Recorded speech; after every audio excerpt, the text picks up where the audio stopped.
Hello guys and welcome to the future. Shew here from Crypto Consulting Institute, and I'm excited to share over the next 60 minutes some steps for you to put in place that will help you safely create wealth in cryptocurrency in the next 30 days. So as you can see, I've been fortunate enough to speak at a number of events across Australia, hosting some of my own, as well as speaking at the Blockchain Bitcoin Fair and a number of other large-scale events. But I've also shared my mission on a number of TV channels, which is to create 26-figure profit earners in cryptocurrency in the next 12 months. So some of the steps that I'll be showing you today will help you to get there and into that position now. So before we get going, a question for you is I really want to understand why you're here, and take a second to write this down. What has prompted you to come on to this training and this series, and what outcome do you actually want to receive from it? Because this will really help you to start to put things into play and take action. So what I'll be covering off today in the video is, what is blockchain? Why is it really revolutionizing the way that we are doing everything right now? Exactly the same as the internet did when that first came out. And we'll also cover off the 5-step formula to actually creating wealth in cryptocurrency, but safely doing it in the process. Now, what you probably would have seen in the past of video series that you've been on, I try getting you to whip out their credit card or your credit card at the end and making you impression you into forcing a decision. That's not how I like to run my business. As you can see, there's a send message button down the bottom or a link if you want to jump on that and we can talk and discuss what it would look like to work with me. Then sure, jump on that, but there's no pressure sale because that's not how I like to work with people. So just sort of point that one out to you at the beginning so you can relax, because you're not going to get sold to.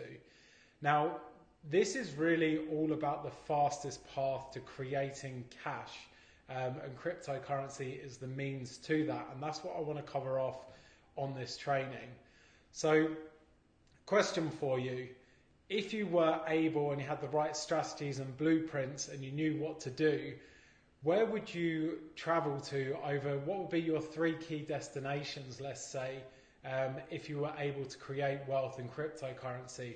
Take a second to write this down and really think about this, because you never know. That was quite scary, the big bungee I just did, but you'll never know what is possible. But when you start to write these things down and then you start to have the strategy to execute them, that's when you will start to see the big changes and the big ability that is actually potentially achieved through cryptocurrency.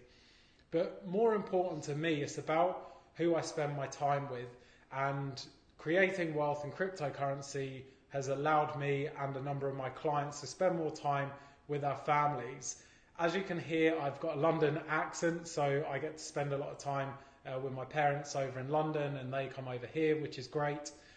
But more importantly, I spend time with my little man James and my beautiful girlfriend. Little man James is 6 weeks yesterday, so it's great to be able to be around. And I want you to think about this as well, because what is the real reason you want to create this wealth? Is it so you can spend more time on holiday and spend more time with the people that you really want? Have a think about that, because it's never been more possible than ever before.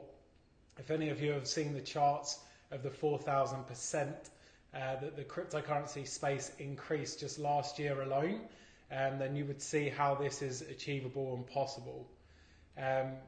So do write that down and really take time to think about it. Now, something I want to cover off with you guys is the truth. Not many people are really talking about the truth. I'll tell you about the 4,000% increase and how it outperformed every other market 15 times over, but they won't tell you the real problems, because the truth is right now, probably 20% of people are actually creating wealth in cryptocurrency, and the other 80% are losing substantial amounts of money. I hear of people using credit cards to invest, I hear of people taking and remortgaging their houses to invest and having serious repercussions because of it. So some of the key problems, the first one is mismanagement of coins. Now, this is everything from understanding how to safely store, how to send, the foundation, the real key fundamentals.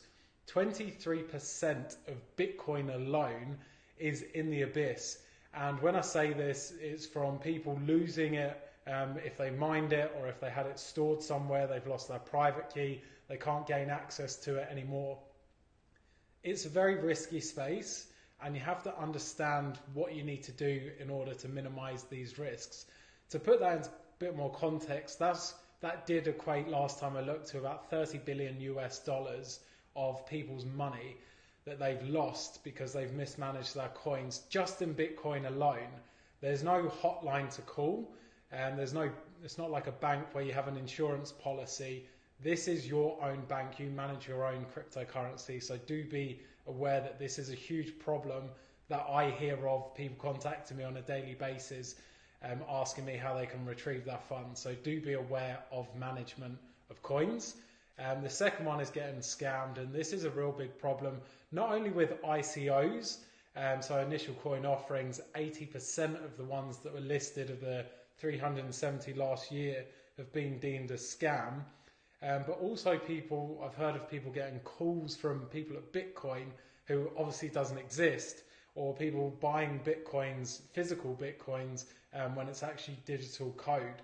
So do be aware of the number of scams that are in place. Making expensive investment decisions, so investing into the wrong coins because you don't know what you're investing in, that's a huge problem. People are losing substantial amounts of money, but also not knowing the timing of the market and when to invest and why to invest. And it's cost people an extortionate amount of money.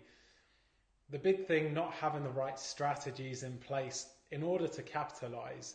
A lot of people watched the market go up and watched it also go down and went through different stages of emotions and got attached to it, which I'll explain later in the video. But also missing out on the biggest opportunity that we've ever seen this century. We haven't seen anything else as a whole market increase the way that cryptocurrency has. So that's something to be aware of, that we're not missing out on the opportunities because we don't know what to do and how to take action.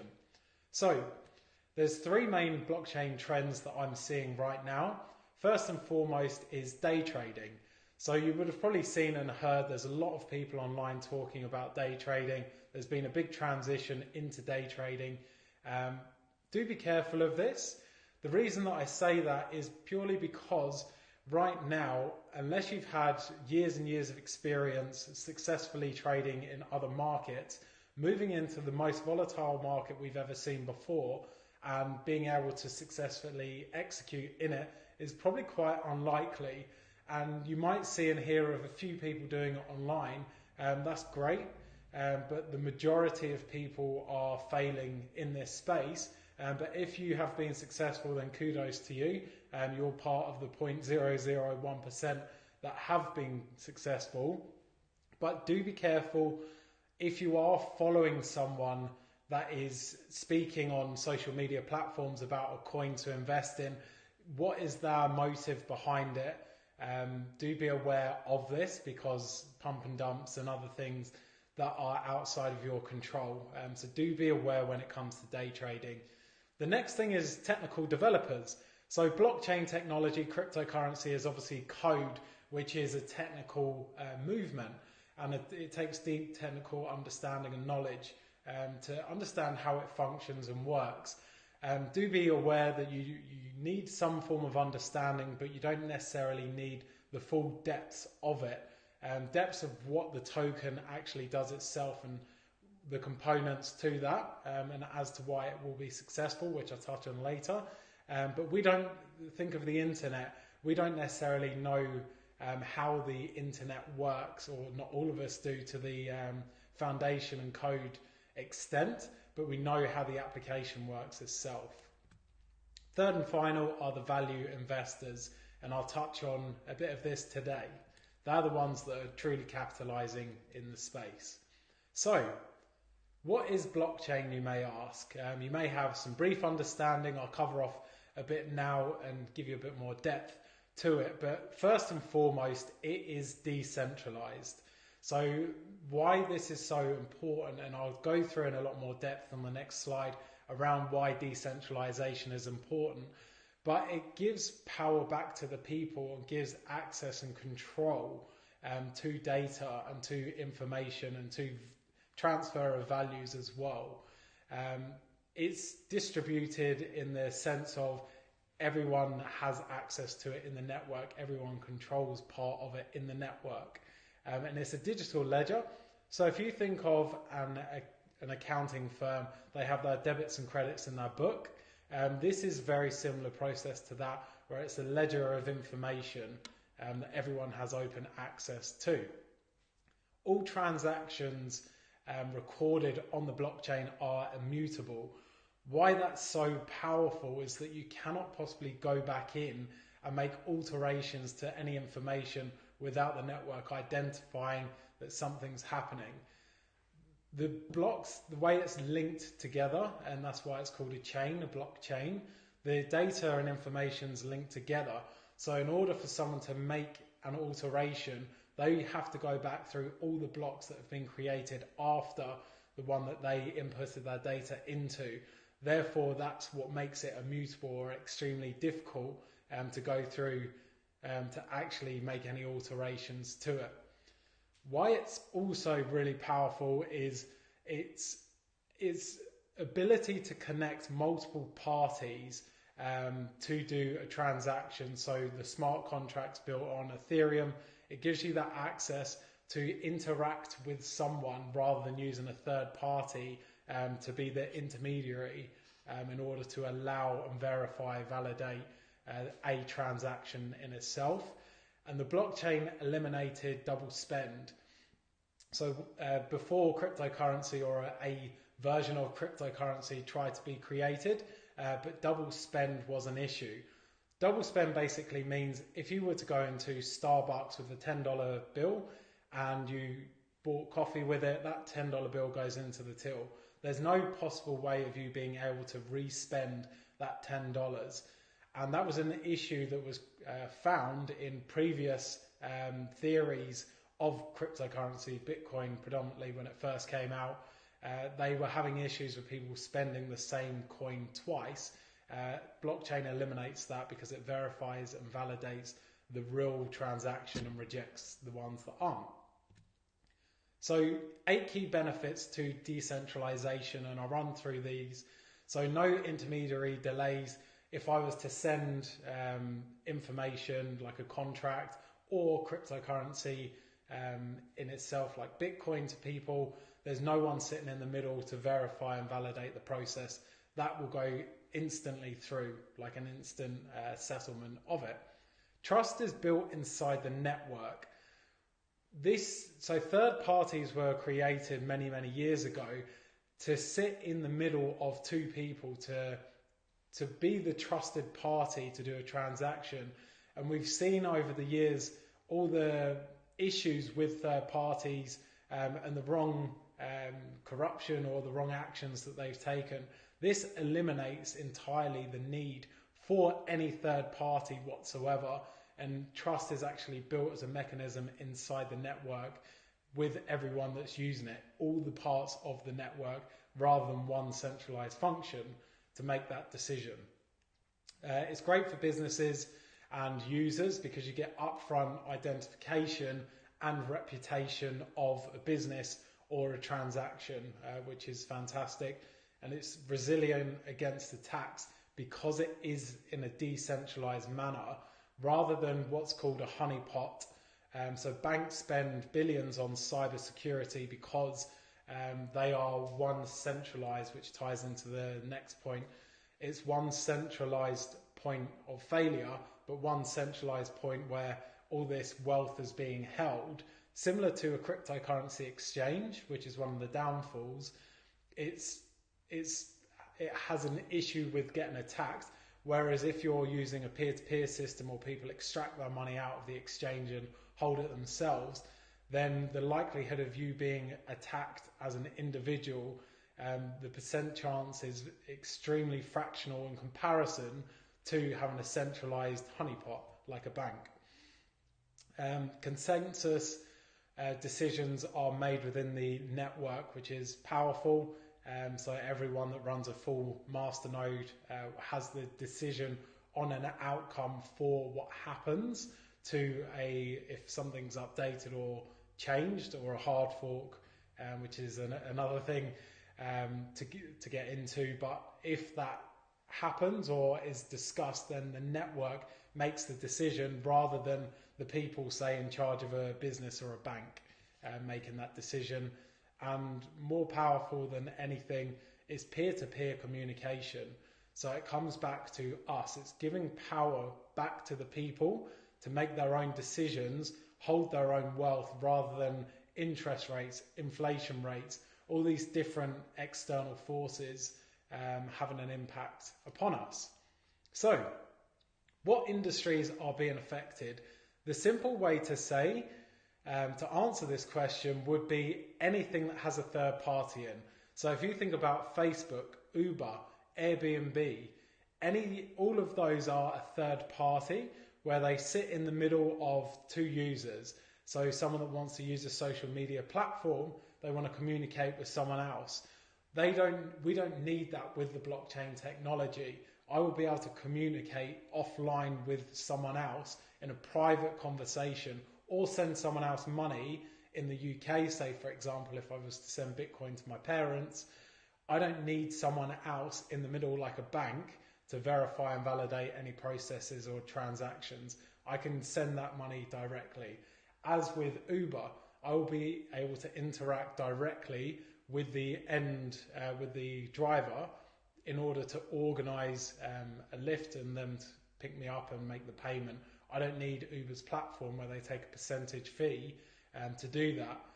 There's a number of eBay equivalents coming out as well. So these are all being decentralized, and soon the landscape and behaviors will completely change because of the blockchain.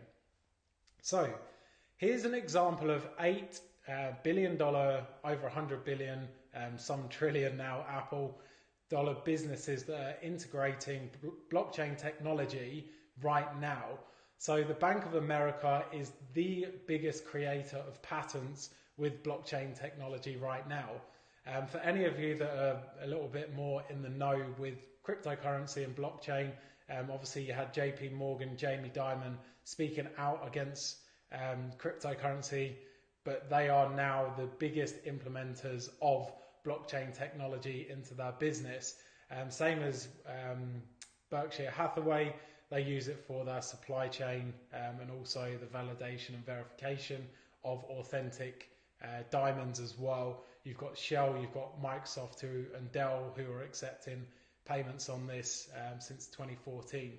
So you can see the impact and how this is being widely accepted and adopted by some of the largest companies in the world. So you'll hear blockchain being compared to the internet and classed as the internet 2.0. I'll give you a quick rundown as to what happened before with the internet. So when the internet first was rolled out in, I believe it was 97, internet-only companies were created, and that completely changed the user behavior. So instead of going to a shop to buy a product, you would use Amazon, or instead of communicating with people down at your local cafe, you might sit there on Facebook and interact with people that way. So that's one huge impact the internet had. Government and business adoption. So when the internet was first rolled out, there was a huge rejection from businesses. They didn't know what it was. They didn't know how to understand it. Banks wouldn't use it. The government wouldn't use it. Now, I don't know any bank or any government, or not every business, but predominantly every business in the world, to have some form of internet as capabilities as part of their business and fully adopting the technology. Industries were radically changed. So as I mentioned, a number of businesses moved online. businesses that didn't move online were left behind. There were some huge opportunities that were executed upon, and there were some huge opportunities that people missed out on.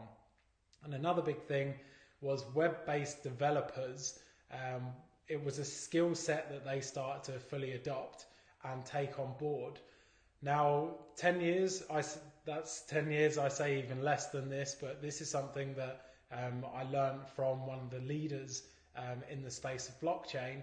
He predicted that 10 years from now you can replace the word internet with blockchain to apply to these 4 key points here.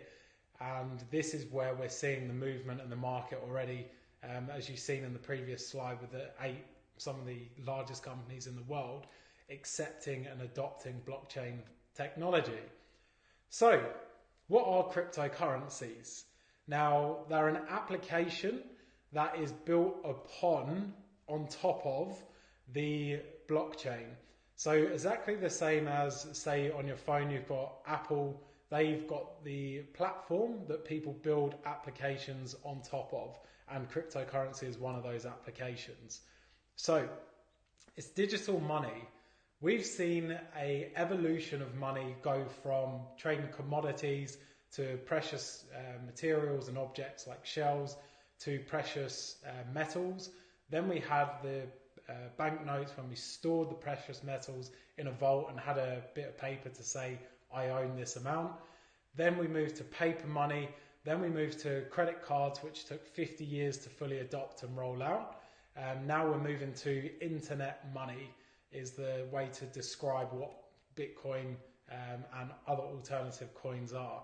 So, snapshot, Bitcoin is the first thing that was created, and everything that isn't a Bitcoin is classed as an alternative coin. Built on the blockchain, so it's fully decentralized. Decentralized in the manner that it's not held and managed by a business, it's managed by the network. You're able to communicate with people peer-to-peer. So if you're to send money anywhere in the world, again, it doesn't have to go through a bank in order to do that. We control and manage all of our own assets. It's inflationary currency. So when Nixon in 1971 decided to de-pair gold against the US dollar, that led to a thing called quantitative easing, where they can print more money at any point, which has also led to inflation changes, the devaluation of the currency, but also the multi-trillion-dollar debt that they now have. And the answer to that is them printing more money, which has huge impact for the economies. How cryptocurrencies are inflationary is, say, for Bitcoin, for example, there's 21 million Bitcoins through mathematical code, which will not be changed, that can ever go into circulation. Right now, there's been close to coming up to 17.2 million Bitcoins that have been mined and are in circulation. By 2030, 99% of Bitcoin would have been mined. By 2140, all of Bitcoin would have been mined. Why this is so powerful? It's based on supply and demand laws. The supply is never going to increase, but with the demand increasing, naturally the value of the token will increase as people hold it and use it as a long-term storage of value. So this is very similar, you may say, to gold. Gold and Bitcoin, the way that Bitcoin is mined, is extremely similar. The only difference is people use equipment and labor power in order to mine and dig for gold. The more gold you mine, the more difficult, the more labor, the more it costs in order to do it, the more machinery you need to use to find it. There's also a finite amount of supply of gold, which is why the price of gold will increase over time.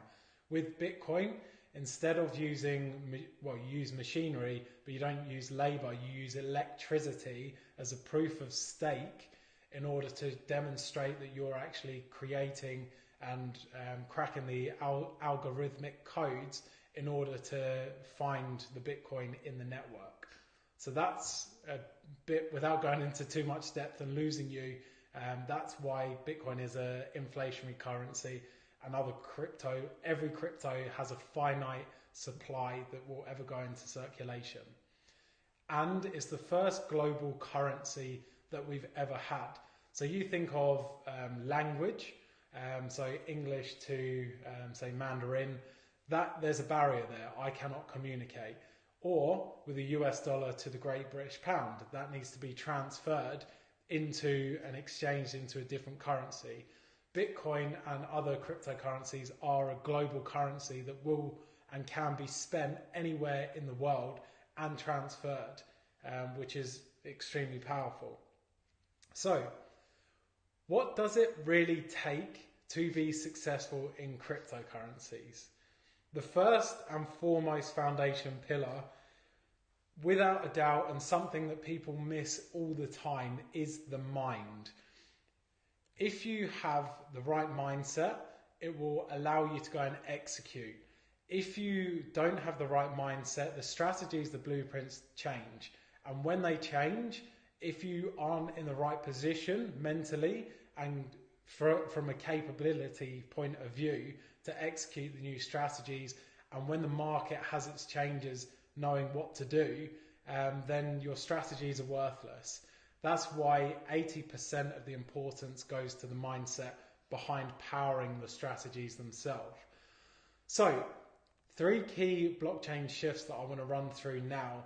The first key one, and for those of you who have already invested in cryptocurrency or invested in other things in the past, without having a solid foundation and a strategic plan in order to execute effectively, and allowing your emotions to determine the steps that you take, that will not get you to where you want to go. So it's important to have the strategies and follow the strategies, not using your emotion to power them or letting your emotions change your decision based upon something. So an example of this, you would have seen Bitcoin increase from $1,000 January 1 to 25,000 Australian, let's say January 1, 2018, so over the year. So it went up from 1,000 to 25,000 Australian dollars roughly over a year, give or take. And people were buying at the peak because they didn't want to miss out. So if you look at any volume trading chart, you'll see the amount of Bitcoin in its majority was bought at the peak. And you also see the majority was sold, when it came down 60%, 70% to its lower point. That was led and driven by emotion and not a strategy set in place. Awareness versus ignorance.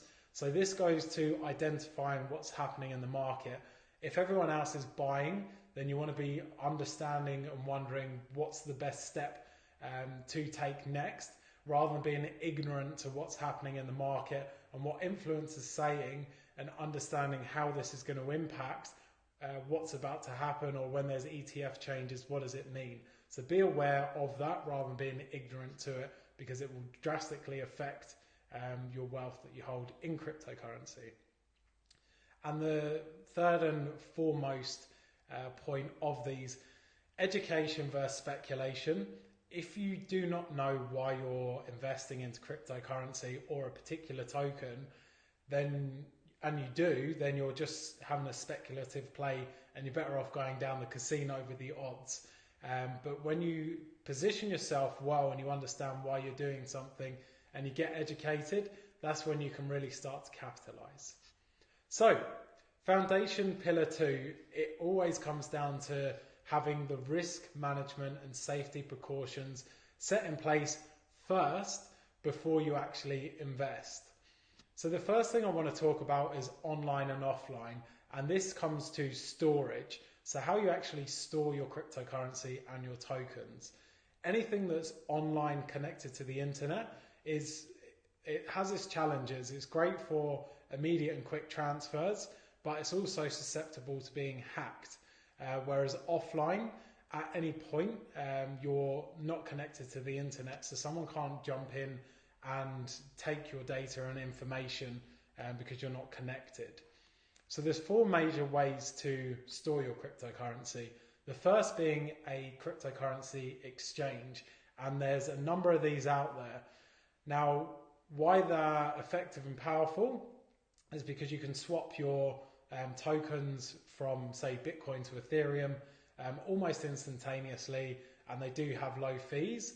There is the ability to also upload your fiat currency, so your US dollar, Australian dollar, into an exchange and then exchange that for cryptocurrencies. This isn't you're not able to do this in every country around the world from what I can see now, but you are able to exchange instantaneously, which is great.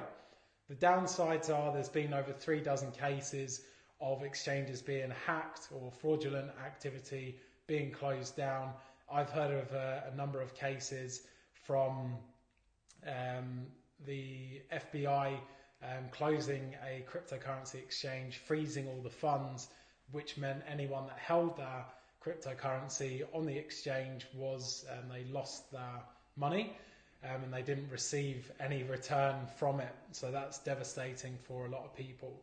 So it's great for exchanging, but a long-term storage device is probably not a good idea, and it is connected to the internet. The second type is a software wallet. With an exchange, you don't effectively own your cryptocurrency. With a software wallet, you gain that control. Now, there are 12 set passwords to these when you set them up, which is great. Extra layer of added security. Do take that down, do keep that information separate somewhere, because if you do lose your phone, then at least you have ongoing access to it. They are connected to the internet, so if you're out of a shopping centre and you connect to your Wi-Fi, then you are opening yourself up to possibly being hacked and your information taken. But the good thing is it's great for going out. So I lived in Brisbane for a week on my cryptocurrency, and I used my phone in order to store that Bitcoin on and spend it. It was great for instant use, but again, I wouldn't use this as a long-term way to store my cryptocurrency. But it is the next safest layer to storing crypto. The third type is paper storage. So as you can see, bitcoinpaperwallet.com is where you can actually go on and download one of these. So where it says your address, this is known as your public key. This is something that you can give everyone access to. I do a number of YouTube videos and I put my public access key on there because people send me Bitcoin as a thank you for the value that I give out and the content that I give out. Your private key is something you never want to give to anyone. So think of having a bank card, giving it to someone and then giving them your 4-digit PIN. They've got full access. That is one of the downsides to paper wallets. As you can see, it's got all your information on. So if someone gets access to this, they can withdraw your funds. The good thing about these, they're free to download. It's offline as well, so you're not susceptible to being hacked, but it is a bit of paper. So I heard a terrible story of someone storing millions of dollars on a paper wallet in their basement, and they had it in a fireproof safe. Their basement flooded and the paper wallet turned to paper mache. So do be careful. You can print multiple copies of these, but again, the more you have in access and circulation, the more likely they are to be stolen from you. So pros and cons of that. The fourth type is your hardware wallet. Ledger Nano S is one of them, and Trezor is another common one that you would have heard of. These have access codes to get into. They come with now a 24-word passcode. There used to be 16 back in the day, now they're 24. So added layers of security, which is great. If you lose them, you can use your 24 words to re-upload. They're not connected to the internet. If the device is damaged, again, 24-word code to upload, and if they're lost as well. They do hold and store a number of tokens, not all tokens, but the majority of tokens. They're around $150 to hold and to buy, which is good. And I do have a access code as one of my partners is the largest hardware wallet provider, Coinstop in Australia. So if you do want a discount code, check in with the send message button and I'm happy to provide that for you. So, are you now more confident in the way to store your cryptocurrency? Because this, without a doubt, is one of the first things that you really want to be looking into before you go ahead and buy. I honestly get people contacting me daily asking, how do I find my cryptocurrency now, because I don't know what I did, because they haven't stored it in a safe way. So understand how to store the token before you even buy it. So the third foundation pillar here to be successful in cryptocurrency is understanding the different ways that you can buy and sell. There are a number of ways to buy and sell. I'll only run through two today because some are in a bit more depth and can be confusing. So the first is a cryptocurrency exchange. So I've touched a bit on it earlier, and here's what a platform looks like if you haven't seen one before. You can instantly exchange on there, or almost instantaneously, which is great. There have been challenges with a number of banks not allowing you to upload or withdraw from cryptocurrency exchanges, and they were actually putting bans on it and closing people's accounts. So do get up to speed and understand if there's any challenges with this right now. With a lot of them now, back when I was investing you didn't have to, but now you have to upload your ID to them, and as I said, a number of them have been hacked. Whether they store or hold your ID is a different matter, but I don't want to take that risk, so I don't always use an exchange. There have been times where I've had to, but again, minimize your risk in any way that you can. Please just remember, don't store your cryptocurrency on an exchange for the long term, and also if you ever transact, do a minimum test amount first just to make sure it works, and then do the remainder. So the second type is peer-to-peer. Now, as I mentioned before, people were trying to sell physical Bitcoins. If anyone tries selling you one of those, please be aware that is not a Bitcoin, it's digital code. So avoid that scam. Peer-to-peer is great, so localbitcoins.com is something that you can use. It's in over 16,000 cities now across the world, which is great. There are risks to this if you're meeting someone in person with cash. Again, you want to do the minimum amount first, but this is a great way to buy peer-to-peer. That is why cryptocurrency Bitcoin was created in the first place. You don't need to go through a bank anymore. You can transact with people on a personal level, which is fantastic. I've built many relationships with buyers and sellers, so I've got my own network of people that I can use, which is great. I've got no limit as to how much I can buy and sell at any one point, which is something that you want to develop yourself, and local Bitcoins is one way to go. Do be aware, look at the rating of the user, and look at their background, how many transactions they've had, what's their feedback, but also what process do they want to go through. Do they want you to send it in cash? Do they want to meet in person in a public place? Understand where they are. Just minimize your risk in every way that you can. So, are you more confident now in understanding how to safely buy and sell and how to minimize your risk in cryptocurrency? Because that is a real key pillar to this. So the thing a lot of people want when they talk to me is they just want to know how to make money in this space. Please ensure that you go through the first steps and understand how to minimize your risk. But I'll touch on now a couple of ways to identify how to really make money in cryptocurrency, something that a lot of people haven't taken the time to do. So one strategy, and this one strategy alone has created multiple six figures for a number of my clients. Here is the Wall Street cheat sheet. Now, it's a Wall Street cheat sheet because this is also applicable to a number of other industries, from the dot-com boom, which I show you, from real estate, from the stock market, and in cryptocurrency as well. If you compare this, which I'll show you in a minute, to other charts, you'll see that there's a common pattern that happens. When it comes to value investing, it's understanding the emotional stage that we are at in a life cycle.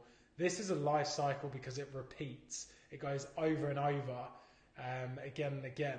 And as I mentioned before, you would have seen December, January 2018, people were in a euphoric state, people were investing at the peak, and now we're moving through a point of anger and depression. When is the maximum financial opportunity? It's not when you're in a euphoric state, it's actually when you're in a state of anger and depression. So people that invest in these stages are much more likely to capitalize, and it seems like common sense, but it's not very common because no one was doing this, as you can see on the volume traded charts. When is your point of maximum financial risk? It is in the euphoric state at the top, so that's when you might look to sell, if I'm giving you any hints and guidance here. So do be aware of the point of opportunity when it's at its highest and when it's at its lowest too. So I'll touch on something here, cryptocurrency microcycles, and as you can see, that diagram looks awfully similar to the chart that I just showed you then. So there was a spike back in 2013 when the Cypriot bank bailout happened, 10 billion euros, because of challenges that Cyprus was having with our economy. 4.3 billion was, I don't know the kind way to say it, but it was extracted from people's bank accounts without their permission. And I believe it was 30% interest was charged on anyone that held any money in their bank accounts. So there was a huge jump into Bitcoin as a storage of value, and there was a huge micro spike then. There's been another micro spike now in more recent times, and I'll show you why that is a micro cycle in itself. So 780 billion was the peak that cryptocurrency went up to in January this year, 2018. Compare that to the internet microcycle back in 2000 that went up to 3.7 trillion. So as you can see, 3.7 trillion, 780 billion, that's a fraction if you actually work out what 3.7 trillion in today's money would be worth. That's a fraction in comparison to show you what the value comparison there is right now, so that will give you an understanding of future opportunity to come in the world of cryptocurrency. But this was the entire market of the internet and every business within it. So this is why, and again you can see that's an awfully similar shape graph to the internet Wall Street cheat sheet that I showed you a second ago. Now this is why that internet position in 2000 is a microcycle, because every internet company in 2000 was worth 3.7 trillion. The top 7 internet companies right now, and this is actually out of date because Apple are now the first $1 trillion business in the US. So we're talking over $5 trillion now for 7 companies, in comparison to the entire valuation of the market being worth 3.7 trillion in 2000. So this is the macro of the internet market in comparison to the micro that we saw in 2000, and we're moving towards the macro cycle of cryptocurrency. It's about identifying and understanding what the next 7 top crypto companies in the future are going to be, so you can make the same returns as a few people have in some of the largest internet companies in the world. So what defines a winning coin? And this is foundation pillar number 5. So it's understanding what makes a coin successful, not only ones that are currently in the market, but ones that are coming up as an ICO, initial coin offering. So just for any of you that might not know, an ICO is the same as an IPO, an initial public offering. So that's when a business will raise funding before they go out and list on the, say, ASX or London Stock Exchange.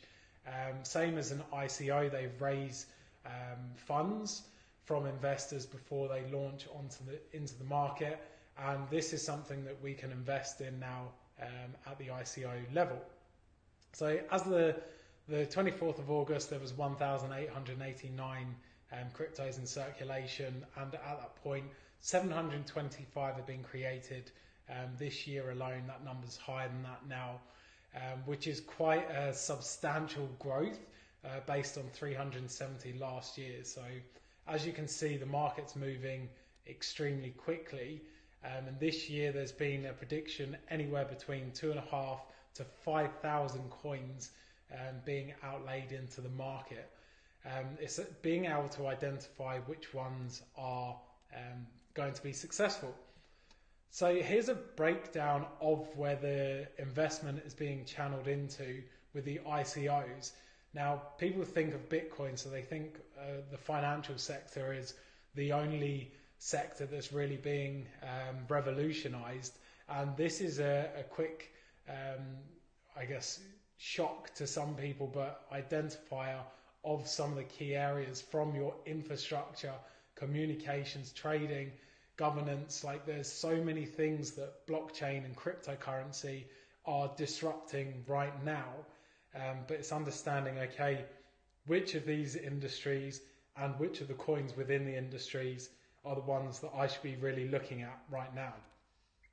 So something I use to identify whether a cryptocurrency, current or an ICO, is a worthwhile investment is a target system. Now, the first thing to identify, which a lot of companies miss out on, is the story. Why the story behind what they're doing and how they're delivering it is so powerful is the same as when Simon Sinek made the comparison between Apple and Dell. So Apple, being the first $1 trillion company, is ultra successful because they had a powerful story of giving people this access to technology and this unbelievable product in their hand. It was nothing to do with the product, but it was the vision behind it. It was the story that people buy into because of the way the brain works. So that's what I look for in a coin. Do they have a powerful story? Because yes, it's important to understand the steps of how they're going to deliver it and what product they actually sell. Like Dell sell computers and that's all they do. They don't sell a vision. I want to know the vision as well as what products they sell and what is the real big picture of the company and where they're going. So this is a target system that I use when identifying the investment into a coin. So 3-step ICO rating that I look at, because there's different components that equate to a successful ICO. And the first is hype. This is something a lot of ICOs right now are getting wrong because they're not investing into marketing.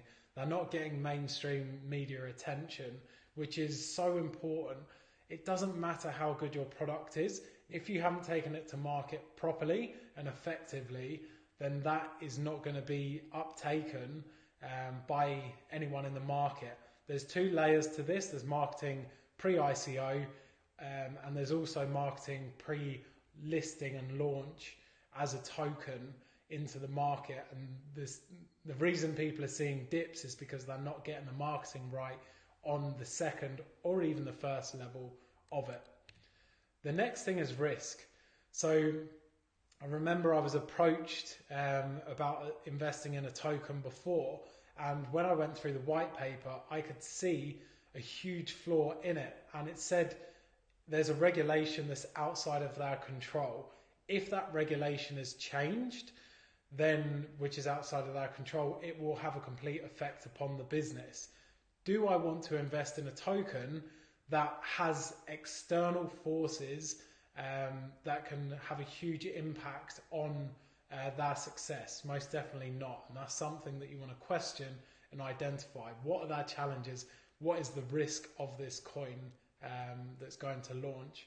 but also most importantly, what is your return on investment, taking into consideration the risk and the possible outcome of the token. So something I work on with my long-term clients is a 12-step blueprint process to really identify what a winning coin is and how to actually go around looking and where to look for it, because there's a lot of information out there in the market, but a lot of the information isn't accurate and it's very misleading. So you need to know where to go and look and what you're looking for. But here's 3 things that I want to share with you that are really important. The first being the team. People talk about a great product and they might be able to market it really well, but when they have raised the funding, what is the capabilities of the team to actually go out there and then be able to deliver on what they've promised? And this is a reason that a lot of cryptocurrencies are failing, because they haven't actually got the capabilities within the team in order to deliver. The next thing is community. This is a great way also to identify whether a token is a scam or not, because if they haven't built up a powerful community and they don't interact with users and questions, then that's something that I would be questioning, really, whether they are a scam or what they're actually able to deliver. So understanding their social media interaction and presence is important. But thirdly is the user case. Is it a real world product? Because I hear of tokens coming out, say like DAV token, which was created by NASA scientists. It's a token for self-driving cars, which is great for maybe 2030. Are there a lot of driverless cars on the road right now? Probably not. Therefore, would I invest in it if I'm looking for the fastest path to cash right now? No, I wouldn't. So here's some ICO returns. There's been a number of ICOs that have returned extremely high percentage amounts of money. Neo being up there, Ethereum, both gateway tokens, and then you've got other coins on that. So there's never been an easier time to create wealth, but there are a number of risks. First one being 46% of cryptocurrencies, ICOs that were listed last year have failed. If you go on deadcoins.com, you can have a look at where they've been through, from fraudulent activities, from lack of capability of business, to scams as well. So there's a lot of risk in the space, even though there are extremely high rewards. 80% of ICOs listed last year were a scam, and almost 10% of money invested in 2017 using Ethereum has been stolen by thieves. So there are risks in the space. It's about identifying them. But when you do know what you're doing, when you have the right strategies and blueprints in place, then you can really capitalize. So an example here of something is OneChain. So OneChain listed at $4.37 back in March. Over 7 weeks, and it is lower down than this now. It did go up to almost $10, but it listed at $4.37, went up to $7.06 in this time frame, went even higher. But you can see that 62% gain. If you do well in real estate and property, you're looking at 7 to 8% gain. We're talking about that percent gain a week here. So fantastic when you invest in the right coins. But where it really matters is when you can identify what is a powerful investment at the ICO level. So you can see that's 21x from the initial ICO price. So if you invested $10,000 into this, you would have turned that into $210,000 from October to that price in May. So that is a return that you cannot foresee in any other market in the world. So it's pretty powerful when you know what you're looking for and when you have the right strategies in place. So write down your goal right now of what you would like to achieve if you had the right strategies and blueprints in cryptocurrency in the next 30 to 90 days. And really take a second to think about this, because what you think is possible and what's actually possible as a number of people have seen and some of my clients have seen, we have the ability to far exceed the goals and any thought that we have had before when we know what we're doing. So a question for you: do you think right now, with the right support, you can create wealth in cryptocurrency safely, really focusing on minimizing your risk but understanding how to maximize your returns at the same time? So a question for you: after watching this, would you like further guidance and help in creating wealth and maximizing your returns? There's a check-in button below, link for sending me a message. You can jump on that and find out how it works and understanding a bit more to see if there's an alignment for us to actually work together. But one thing I have learned is investing in yourself is for sure the way to shortcut to success. I've been through a number of challenges over the years in business and in cryptocurrency, but what I spent is multiple six figures on or in my mentors and in my education in order to get the shortcut to success, so I don't have to go through all the pain or the risks, not only with my time, effort and energy, but also the amount of finances that I would have put in the wrong place if I hadn't invested in someone that had already had and done what I wanted to achieve. I would have spent a lot of heartache in the wrong direction. So who should check in with me? If you're looking for spending more time going away on holiday, going on fun outings and traveling. I love snowboarding, so I like to go over to Japan and Canada. I love playing golf, so I spend a lot of time down in the Mornington Peninsula, and I like going up to Sydney as well. Vaucluse, I think it's pronounced, or Vaucluse as I say it. I think it's wrong to Australians. But having the ability to go and travel and do what you want when you want, and that freedom, and also spending time with the people that really matter most to you, like little Jamesy and my family, that is something that's possible to you if you know what you're doing properly. And it's never been easier than any time before to actually achieve that. So here's a couple of examples of clients who have checked in with me to let me know how their portfolios are going, which is really cool. These are all in US dollars, so from the small investments and outlays that they've done, they've managed to turn it with the strategies and following the blueprints into some pretty cool and substantial returns, which they've now invested into other things like real estate as well. Here I am doing a setup day with Kane. He had 33k, which is not a bad start. I know he's grown this and changed this now with a few tweaks, which is really cool. And my dad, who hits his keyboard with his index fingers, so it goes to show you, I guess, his technical ability. But he's managed to create some pretty cool wealth, and I think I've become his favourite son because of it. So it's accessible by anyone, not necessarily just shrewd and past investors. And here's one of my biggest months, which was pretty cool, when you can change a life really in a matter of a month, which is pretty cool. Here's some VIP days that I've run with clients. I've worked with mature people that wanted to do something with their pensions, through to mothers of 3 children, younger people, and some of the top entrepreneurs across Australia as well. So there's no real restriction here to who gets involved. It's just someone that wants to create time, freedom and wealth, and they see cryptocurrency as the future and as that investment means for them.